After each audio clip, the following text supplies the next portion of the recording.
Le Maroc accueille dans quelques heures l'ouverture de la 41e Assemblée annuelle de la Fédération des sociétés d'assurance et du droit national africain, FANAF. Nos envoyés spéciaux à Marrakech, au Maroc, nous situeront sur les enjeux de cette rencontre africaine. Dans ce journal, nous nous rendrons à Mans, ville située à l'ouest de la Côte d'Ivoire. Il y a quelques années, cette ville était une destination prisée pour les touristes. Aujourd'hui, la ville souffre d'un manque de bitume. Bonsoir à tous et à toutes. Merci de suivre les informations sur la chaîne de l'économie Business 24 Africa. Les compagnies d'assurance membres de la FANAF, la Fédération des sociétés d'assurance et du droit national africain, sont à Marrakech, au Maroc. La ville ocre du royaume chérifien va accueillir la 41e Assemblée annuelle de la FANAF. À quelques heures de l'ouverture officielle, nos envoyés spéciaux à Marrakech, Jean-Charles Sibahi et Sorochelina, nous situent sur l'enjeu de cette rencontre. Marrakech, la ville touristique du Maroc, accueille la 41e Assemblée générale de la FANAF, entendez, la Fédération des sociétés d'assurance de droit national africaine. C'est ici, au palais des congrès de Marrakech, que 4 jours durant, les assureurs, les réassureurs, les régulateurs et autres professionnels et experts venus du monde entier vont prendre part à ce que tous ici ont baptisé la grande messe des assurances. Déjà à quelques heures de l'ouverture des assises, on dénombre plus de 1000 délégués, battant la participation d'Abidjan l'année dernière qui avait enregistré 1000 participants. C'est que les débats seront houleux à cette 41e Assemblée générale de la FANAF.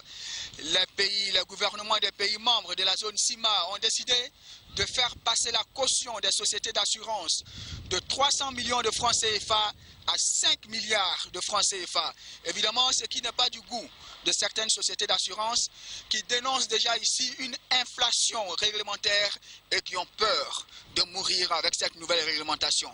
Donc les débats seront houleux, c'est en tout cas ce que nous dit le président de la FANAF qui situe ici les grands enjeux. On l'écoute. Nous avons voulu nous inscrire dans l'air du temps. Nous savons qu'actuellement l'environnement est singulièrement chahuté. Chahuté parce qu'on est dans un environnement de plus en plus normé ou normalisé, où la comparabilité entre les législations africaines et internationales devient une exigence des partenaires techniques et financiers au développement. Pour être éligible au Doing Business, chacun de nos pays doit apporter un certain nombre de réformes. Parmi ces réformes, nous en avons qui concernent le secteur financier. L'assurance étant une part du secteur financier, il est devenu indispensable pour nos pays pour que leurs lois soient comparables aux normes internationales à ce que des mutations soient faites. Certaines ont commencé à être faites, sauf qu'on est allé un peu trop vite et nos acteurs ont eu du mal à supporter la vitesse. C'est notamment les 2 réformes les plus emblématiques de 2016, l'augmentation du capital et sur la réassurance et la localisation. Alors ça suscite beaucoup de débats. Est-ce que c'est seulement la zone CIMA ou bien est-ce que c'est au niveau international?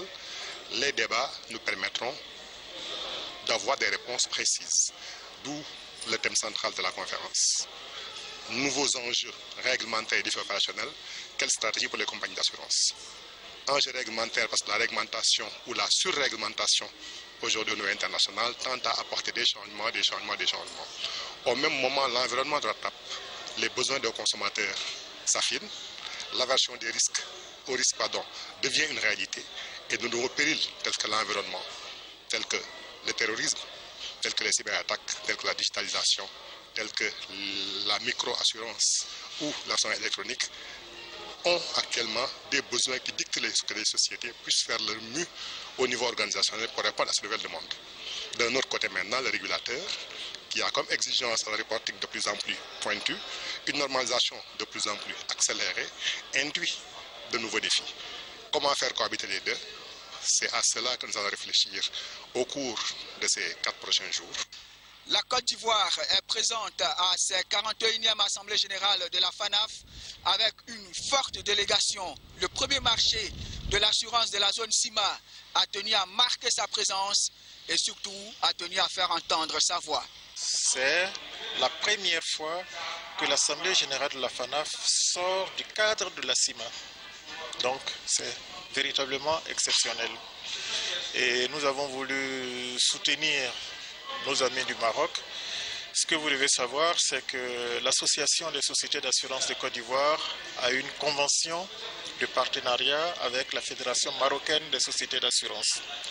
Convention au terme de laquelle nous bénéficions des bonnes pratiques du Maroc pour le marché. Donc à ce titre, on a une délégation de 7 collaborateurs du marché qui étaient là en novembre pour faire le tour des compagnies et voir qu'est-ce que les compagnies marocaines font de bien. Pour revenir à la FANAF, le marché ivoirien, qui est le plus grand marché de la zone CIMA, est fortement représenté. De ce que nous avons entendu, les inscriptions sont déjà au-delà de 1200, alors qu'à Abidjan, on était à 1050. Donc ça veut dire que le Maroc et la fédération marocaine viennent de battre un nouveau record après celui d'Abidjan. Voilà. Donc pour me résumer, la délégation ivoirienne est très forte. Pratiquement toutes les sociétés seront représentées à cette assemblée générale qui, je le précise, est une assemblée générale élective. 4 jours de débat, 4 jours d'échange sur les nouvelles réglementations, mais également les 41e Assemblées générales de la FANAF seront l'occasion de faire le bilan des 3 années d'exercice passés et pourquoi pas renouveler la confiance au bureau actuel ou tout simplement les changer. Jean-Charles Sibahi et Soro Chelina depuis Marrakech au Maroc pour Business 24 Africa. Dans l'ouest montagneux de la Côte d'Ivoire, il y a plus de 20 ans, la ville de Mans était une destination prisée aussi bien pour les touristes étrangers qu'internes. Les potentialités touristiques de la région en faisaient une destination du rêve.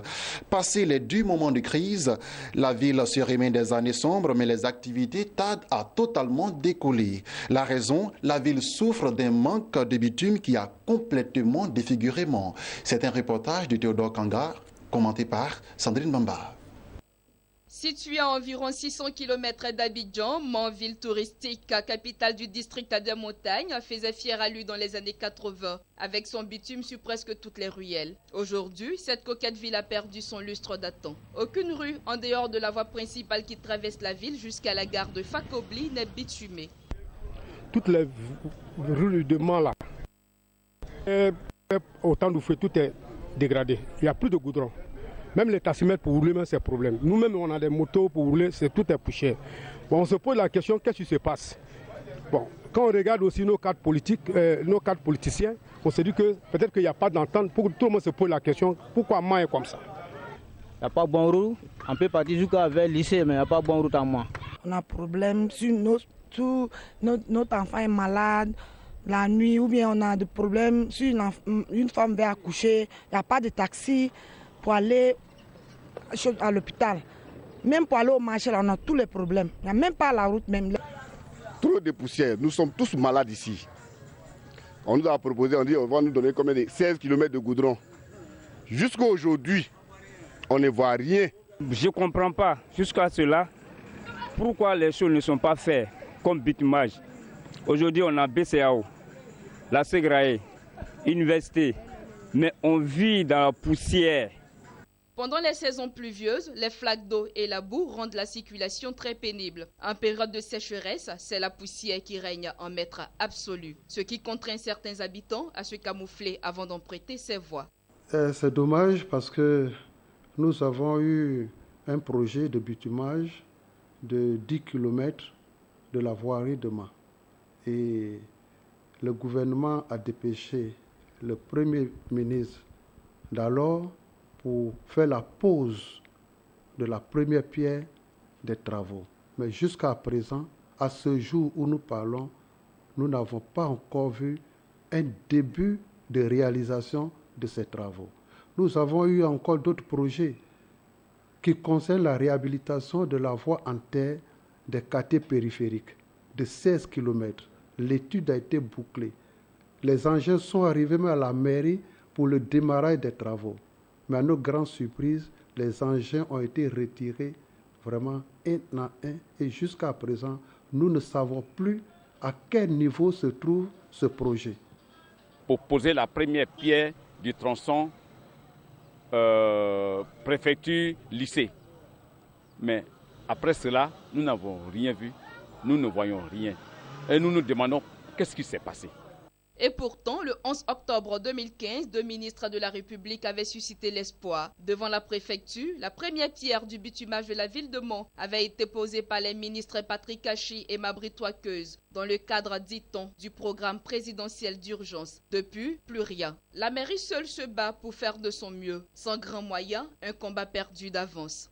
La mairie ne fait qu'entretenir cette voirie en termes de rechargement, mais elle n'a pas la capacité financière pour bitumer vraiment les rues de Mans. Chaque année, nous rechargeons pour permettre un tant soit peu à la population, aux automobilistes, pour pouvoir vraiment circuler.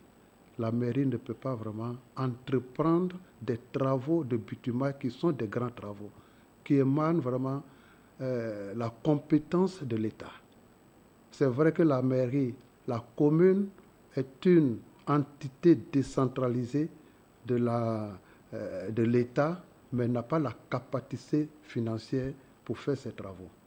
Et pourtant, Mans est la 6e importante ville de la Côte d'Ivoire avec des infrastructures administratives qui desservent tout le district des montagnes. Université, siège régional de la Banque centrale des États de l'Afrique de l'Ouest, BCAO, et celui de la CGRAE, la Caisse générale des retraités et agents de l'État. Des atouts administratifs et économiques, mais surtout touristiques. Les cascades naturelles de Zadepleu, les ponts de Liane, le mont Tonkpi et ses majestueuses montagnes dont la Dent de Mont, la forêt sacrée de Gbepleu, la source sacrée de Dompleu, le vieux village de Biankouman. Autant d'atouts sous-exploités qui risquent encore de l'être pour longtemps si une solution n'est pas trouvée au problème du bitumage de la ville de Mans.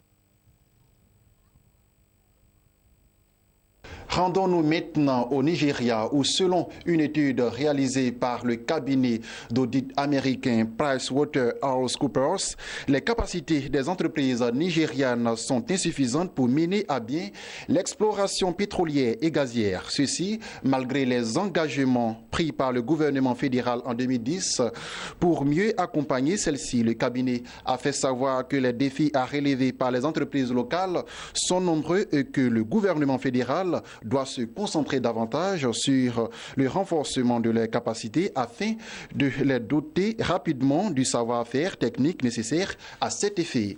Toujours en bref, l'entreprise britannique Azuri Technology a annoncé avoir conclu avec Standard Chartered Bank un accord de financement d'une valeur de 5 millions de dollars. Ce financement sera consacré à la fabrication par l'entreprise des équipements solaires domestiques qu'elle distribue en Afrique.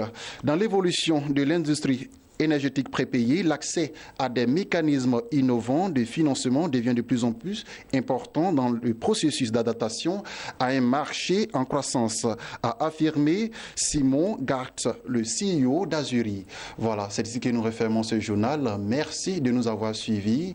La prochaine édition vous sera présentée lundi à 21h par Sandrine Bamba.